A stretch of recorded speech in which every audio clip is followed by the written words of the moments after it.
Indo British advanced pain clinic, నొప్పి మాయం, surgery దూరం. For appointments 9155556563. ఇప్పుడు రాష్ట్రంలో BJP versus Congress. Of course రాష్ట్రంలోనే కాదు, యాక్చువల్లీ దేశవ్యాప్తంగా కూడా ఆర్ ఎలక్షన్స్ అనగానే లేదంటే పార్టీల వైజ్ అనగానే ఎవరి వర్సెస్ ఎవరు అంటే రెండు national parties, BJP versus Congress. కానీ పర్టికులర్గా ఈసారి అండ్ ఈ రోజు ఏం జరిగింది అంటే, మొన్న 4-5 రోజుల క్రితం ఢిల్లీకి సంబంధించిన ఒక నాయకుడు ప్రియాంక గాంధీ మీద కొంత అనుచిత వ్యాఖ్యలు చేశారు. అండ్ ఈరోజు గాంధీ భవన్ మీద దాడి, ఆ తర్వాత బీజేపీ ఆఫీస్ మీద దాడులు చేసుకున్నాయి ఇరు పార్టీస్. మాట్లాడదాం. మనతో పాటు రియాక్ట్ కావడానికి బీజేపీకి సంబంధించిన నాయకులు తాడూరి శ్రీనివాస్ గారు ఉన్నారు. సార్ నమస్తే.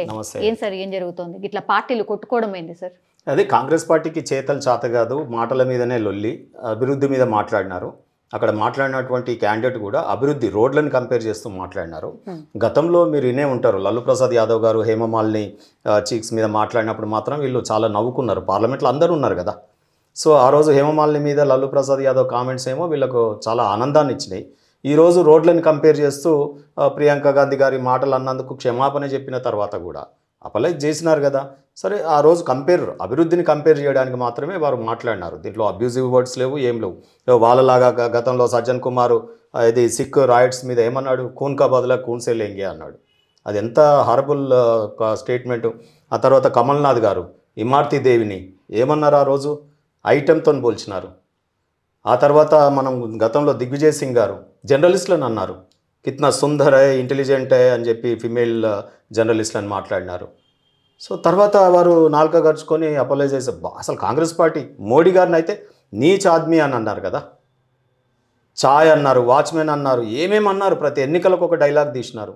చిన్న కుర్రాడు రాహుల్ గాంధీ మోడీని అంత వయసు ఆయనను పట్టుకొని అంత సక్సెస్ఫుల్ రేట్ ఉన్నటువంటి ఓ ముఖ్యమంత్రిగా పనిచేసి మామూలు కార్యకర్త స్థాయి నుండి ఛాయ్ అమ్మి ఈరోజు దేశానికి ప్రధాని కాగలిగినాడు 3 సార్లు. అటువంటి ఆయనని ఎన్ని మాటలు పార్లమెంటు వేదికగా అన్నారు, ఎన్ని భరిస్తూ ఉన్నాం. చిన్న పిల్లవాడైనా సరే ఏదో తెలిసి తెలియక అపరిపక్వత అన్నారు. ఆ రకంగా రాజకీయాలలో ఏదో ఒక మూలన ఒక కామెంట్ జరిగితే ఈ అపోలైజెస్ బీజేపీ వాళ్ళం కాబట్టి మేము వెంటనే అపోలైజ్ చెప్పినాం. సో దాన్నే ఇది చేసుకొని ఇప్పుడు ఢిల్లీ ఎన్నికలలో ఇంకా రిపీటెడ్గా పోవాలనే ఉద్దేశంతో ఇంకా వల్వల్ చేసి సోషల్ మీడియాలో ఆ కాంటెక్స్ట్ని డిఫరెంట్గా చూపించి తప్పు కాదంటారా? ప్రజాప్రతినిధులు ఇట్లా మాట్లాడడం తప్ప ఒప్ప? నేనేమంటున్నా, కంపారిజన్ విత్ వాట్? చీక్స్ అనేది అబ్యూజివ్ వర్డ్ కాదు, లేదా రోడ్స్ అనేది అబ్యూజివ్ వర్డ్ కాదు. ఇప్పుడు మాట్లాడుతా అంటాను నేనేం మాట్లాడతానంటే, అరే రోడ్లన్నీ ఎట్లున్నాయా, నీ గడ్డ మూలుగా పిచ్చిరి ఉన్నాయి అని అంటాం రేవంత్ రెడ్డి గారిని అంటాను. అది ఇక రాంగ్ కామెంట్ అవుతుందా? సో ఏదైనా నవ్వినా కానీ తర్వాత భాషలో ఇప్పుడు మనం చూస్తూ ఉన్నాం కదా, కాంగ్రెస్ పార్టీ ఎన్ని భాషలు, రేవంత్ రెడ్డి ఎన్ని మాట్లాడుతున్నారు. సో అనేక మందిని మాట్లాడుతూ ఉన్నారు కదా వాళ్ళు.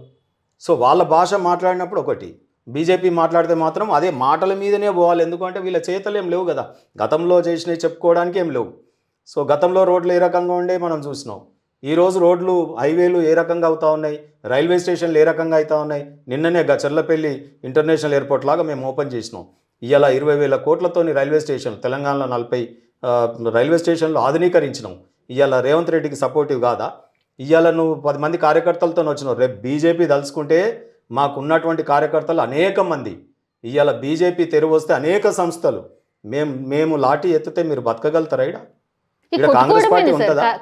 నేను అదే అంటున్నా. నేను ఈట్కా జవాబ్ పత్తర్ సే దేంగే అన్నట్టు మేము కూడా ముందుకు వచ్చినాం అనుకో, ఇవాళ ఈడ కాంగ్రెస్ పార్టీ ఉంటుందా? నేను ఏమంటున్నా అంటే, ఇంకా అసలు ఇది శాంపిల్ అనుకుంటా. మా మీదకి వస్తారా? మా హెడ్ ఆఫీస్ మీదకి వస్తారా? మేము నిబద్ధతతో దేశం అభివృద్ధి కోసం పోరాడేటటువంటి పార్టీ ఆఫీస్ మీదకి వస్తారా? ఎంత ధైర్యం, ఎంత దమ్ము! ఇవాళ మేము శాంతిని ప్రేరేపిస్తాం, మేము ఒక ఆధ్యాత్మిక భావనలో ఉండేటోళ్ళం, శాంతిని ప్రవచించేటోళ్ళం. ఇవాళ విశ్వవిఖ్యాత గురువు ఎందుకు అవుతా ఉన్నారు అన్ని దేశాలలో? శాంతికి చిహ్నం మోడీ గారు కాబట్టి ఆగున్నాం కాబట్టి ఇవాళ మేమే కళ్ళు తెరిస్తే నీ గాంధీ ఆఫీస్ భవనం మొత్తం భస్మమైపోతుంది. ఎందుకు ఇవన్నీ?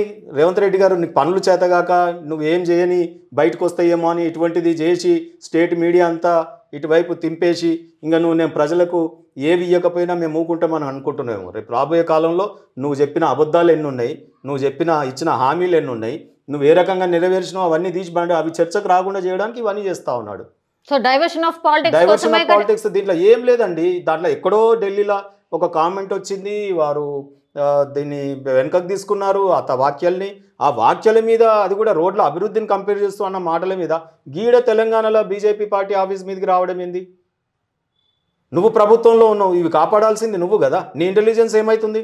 గాంధీ భవన్కి వాళ్ళు కట్టెలు పట్టుకొని వస్తుంటే నీకు తెలియదా నీ ఇంటెలిజెన్స్ ఏమైంది? నీ పార్టీ ఆఫీస్లో పెడతారు కదా, మీ వాళ్ళ మీదనే సీనియర్స్ మీద పెడతా ఉంటావు కదా. అట్లనే ఈ కార్యకర్తల మీద పెట్టవా? ఇవాళ నువ్వు ఇట్లా వస్తున్నారని తెలిస్తే, ఇవాళ మేము తలుచుకుంటే ఇవాళ వాళ్ళకి ఏమైనా అయితే ఎవరు బాధ్యత? కాంగ్రెస్ పార్టీ తెలిసి తెలియని వాళ్ళు వచ్చి మేము ఏదైనా రిటాలియేట్ చేస్తే ఈరోజు ఆ కార్యకర్తలు ఎట్లా ఇబ్బంది అవుతుంది? వాళ్ళ కుటుంబాలు ఉంటాయి కదా. అనవసరంగా మీరు ఎక్కడో జరిగిన వ్యాఖ్యలకు, ఢిల్లీలో జరిగిన వ్యాఖ్యలకు తెలంగాణకు సంబంధం ఏందండి? అక్కడ లేదా నీ పార్టీ? గీడనే ఉందా? అంటే నువ్వు ప్రభుత్వంలో ఉన్నావు, ఈడ కార్యకర్తలు చేస్తే ఏం కాదని అనుకుంటున్నావా? నువ్వు ఇటువంటి పిచ్చి పనులతో టైంపాస్ చేస్తే మాత్రం రాబోయే కాలంలో జల్దీ కాంగ్రెస్ పార్టీకి నూకలు జల్తాయి. Thank you sir. వెల్కమ్.